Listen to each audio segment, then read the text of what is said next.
یہ خبر پوری دنیا میں اینیمل رائٹ ایکٹیوسٹ کو بہت بری لگی۔ ڈیفالٹ کے پاس خود بھی ایک کتا تھا جس کو وہ بہت پیار کرتا تھا، لہٰذا ڈیفالٹ نے غصے میں آ کر اپنے گروپ کے ساتھ مل کر ڈینمارک کی آفیشل ویب سائٹ کو ہیک کیا اور اس پر بڑا بڑا لکھ دیا کہ کیا اب جانتے ہیں کہ اب کی سرکار جانوروں سے زیادتی کی اجازت دیتی ہے۔ نہ صرف اتنا بلکہ ڈیفالٹ نے بوٹنیٹ کا استعمال کر کے اس لاؤ کے فیور میں جتنی بھی ویب سائٹ بنائی گئی تھی ان پر اٹیک کر کے ان کو بھی بند کر دیا۔ ڈینمارک کی آفیشل ویب سائٹ ہیک ہونے کی وجہ سے یہ بات پھیل گئی اور پوری دنیا میں ڈینمارک کے اس قدم کی مذمت ہونے لگی۔ لوگ ڈینمارک کو برا بھلا کہنے لگے۔ آخر کار ڈینمارک کی سرکار یہ پریشر برداشت نہ کر پائی اور اگلے ہی سال ان کو یہ فیصلہ واپس لینا پڑا۔ ڈیفالٹ اپنے مقصد میں پہلی بار کامیاب ہو چکا تھا، پر لوگ اس کا کریڈٹ انونیمس گروپ کو دینے لگے کیونکہ اس وقت یہی ہیکنگ گروپ ہیڈ لائنز بناتا تھا۔ یہ بات ڈیفالٹ کو بالکل پسند نہیں آئی کہ اتنا بڑا کارنامہ کیا تو اس نے، لیکن اس کا کریڈٹ کوئی اور لے رہا ہے۔ لیکن اس نے ہمت نہیں ہاری اور اپنا کام جاری رکھا۔ دوسرے ہیکرز کی طرح ڈیفالٹ بھی اپنی آئیڈینٹی ڈسکلوز نہیں کرتا تھا۔ اس کو معلوم تھا کہ ہیکنگ کی وجہ سے اگر کبھی وہ ٹریس ہو گیا تو اس کا انجام کافی بھیانک ہو سکتا ہے۔ وہ نارملی اپنے گھر کا وائی فائی استعمال نہیں کرتا تھا، بلکہ اس نے ایک سیٹلائٹ کنیکشن خرید رکھا تھا جس کو اس نے اپنے گھر سے کافی دور انسٹال کیا ہوا تھا اور وہاں سے اپنے گھر تک پرائیویٹ نیٹورک کے ذریعے وہ انٹرنیٹ استعمال کرتا تھا۔ اس کا کمپیوٹر بھی کافی سکت تھا، یہاں تک کہ اس سیکیورٹی کی وجہ سے اس کا کمپیوٹر آن ہونے میں 30 منٹ لگا تھا، مگر اپنی پرائیویسی کی خاطر اس کو اتنا انتظار کرنے میں کوئی مسئلہ نہیں تھا۔ خیر، ابھی تک اپنے اس کہانی کے صرف 2 کریکٹرز کے بارے میں جانا ہے۔ ایک ہے کریکا جو کہ انگلینڈ اور دوسرا ڈیفالٹ جو US میں رہتا تھا۔ 2013 سے پہلے یہ ایک دوسرے کو نہیں جانتے تھے، پر ایک واقعہ ہوا جس کی وجہ سے یہ دونوں ایک ہو گئے۔ Edward Joseph Snowden National Security Agency میں as a computer intelligence consultant تھے۔ ایک امریکن گورنمنٹ کے پروجیکٹ پر کام کرتے سمے ان کو یہ معلوم ہو گیا کہ CIA ہر انٹرنیٹ یوزر کا ڈیٹا اور اس کی پرائیویٹ انفارمیشن اپنے پاس رازداری سے رکھتی ہے اور پھر اسے اپنے مقاصد کے لیے استعمال کرتی ہے، جبکہ یوزر کو اس بات کا علم نہیں ہوتا۔ ایڈورڈ CIA کے اس راز سے پردہ اٹھانا چاہتے تھے، مگر دوسری طرف ان کو یہ ڈر بھی تھا کہ امریکہ میں رہتے ہوئے یہ کام نہیں کیا جا سکتا۔ تو ان کو مار دیا جائے گا، پھر سیکرٹ انفارمیشن لیک کرنے کے جرم میں ان کو جیل بھیج دیا جائے گا۔ اسی لیے ایڈورڈ نے چھٹی لی اور ہانگ کانگ چلے گئے، جہاں انہوں نے جرنلسٹ کے سامنے امریکہ کے اس سیکرٹ کو دنیا کے سامنے کھول کر رکھ دیا۔ یہ خبر لیک ہوتے ہی پوری دنیا میں تہلکہ مچ گیا۔ لوگوں میں غصہ پایا جانے لگا کہ ان کا ڈیٹا ان کی پرمیشن کے بغیر استعمال ہو رہا ہے اور ان کی نقل و حرکت پر پل نظر رکھی جا رہی ہے۔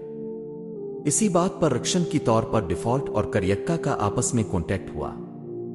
دونوں نے امریکن گورنمنٹ اور CIA کو سبق سکھانے کا فیصلہ کر لیا۔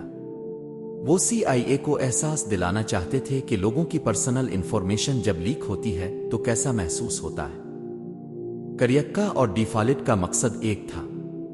ڈیفالٹ اپنی عوام کی پرائیویسی ختم کرنے پر US سے بدلہ لینا چاہتا تھا، جبکہ کریکا غزہ پر کیے جانے والے حملوں کا بدلہ لینا چاہتا تھا۔ یعنی دونوں کا دشمن امریکن سرکار تھی۔ سب سے پہلے انہوں نے امریکن نیشنل انٹیلیجنس ایجنسی کے ڈائریکٹر جیمز کلیپر کا فون نمبر پبلک کر دیا۔ کسی کو بھی صرف گوگل کرنے سے ان کا فون نمبر مل جاتا۔ اب وہ کسی اور ہائی پروفائل آدمی کو ہیک کرنا چاہتے تھے اور انہوں نے CIA کے ڈائریکٹر جان برینن کو ہیک کرنے کا مشن سنبھال لیا۔ کریکا نے انٹرنیٹ پر جان کے بارے میں سرچ کرنا شروع کیا تو اس کا ایک پبلک فون نمبر سامنے آیا۔ اس نے دیکھا کہ وہ نمبر ویریزون کا تھا، جو کہ ایک امریکن موبائل آپریٹر ہے۔ اس نے ویریزون کی انٹرنل ٹیک ٹیم کو اسی کمپنی کا ایمپلائی بن کر فون کیا اور کہا کہ وہ ایک کسٹمر کی پرابلم سالو کرنے کے لیے ان سے رابطہ کر رہا ہے کیونکہ اس کے سسٹم میں کوئی ٹیکنیکل ایشو ہے۔ ویریزون کی ٹیم نے اس کی آئیڈینٹی کنفرم کرنے کے لیے پن کوڈ مانگا جو وہ پہلے ہی ہیک کر کے معلوم کر چکا تھا۔ ویریزون نے جان برینن کی پرسنل ڈیٹیلز کریکا سے شیئر کر دی۔ اب کریکا کے پاس جان برینن کا account number, back up mobile number, address اور اس کے بینک کارڈ کے آخری 4 ڈجٹس بھی موجود تھے۔ اب اگلا سٹیپ برینن کا ای میل ہیک کرنا تھا۔ وہ EOL نامی کمپنی کا ای میل استعمال کرتا تھا۔ اس نے EOL سپورٹ ٹیم کو کال کیا اور کہا کہ میں اپنا پاسورڈ بھول گیا ہوں، اس کو ریسیٹ کروانا ہے۔ EOL کے سپورٹ ممبر نے کنفرم کرنے کے لیے بینک کارڈ کے آخری 4 ڈجٹس پوچھے جو کریکا کے پاس پہلے سے موجود تھے۔ اس طرح کریکا نے فوراً اس کے ای میل ایڈریس کا ایکسیس پا لیا۔ اب CIA کے ڈائریکٹر کا پرسنل ای میل اکاؤنٹ کریکا کے پاس تھا۔ اس نے جان برینن کا پرائیویٹ ای میل کھولا جس میں سارے امپورٹنٹ اور ٹاپ سیکرٹ ڈاکومنٹس موجود تھے۔ دوسرے CIA آفیسرز کا ڈیٹا، ان کے سوشل سیکیورٹی نمبرز اور گورنمنٹ سے ملنے والی انسٹرکشنز۔ تب تک برینن کو بھی خبر ہو چکی تھی کہ اس کا ای میل اکاؤنٹ ہیک ہو چکا ہے اور اس نے فوراً اپنا اکاؤنٹ بند کروا دیا۔ مگر اب کافی دیر ہو چکی تھی کیونکہ کریکا یہ سارا ڈیٹا اپنے پاس ڈاؤن لوڈ کر چکا تھا۔ کریکا نے ایک ایک کر کے سارے آفیشل ڈاکومنٹس پبلک کرنا شروع کر دیے، جس سے پورے امریکہ میں ایک قرآن مچ گیا۔ پوری دنیا میں CIA کی بدنامی ہو رہی تھی۔ اب ان کے لیے ہیکرز کو پکڑنا مجبوری بن چکا تھا۔ وہ ہر حال میں جلد از جلد ان کو پکڑنا چاہتے تھے، لیکن وہ کوئی بھی سراغ حاصل نہیں کر پائے۔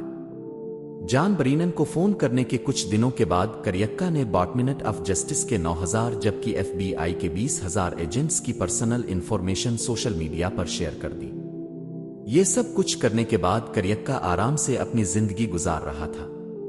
وہ سمجھتا تھا کہ شاید اسے پکڑنا ناممکن ہے، لیکن دوسری طرف ڈیفالٹ جو کہ USA کا ہی ریزیڈنٹ تھا، وہ اب پریشان رہنے لگا۔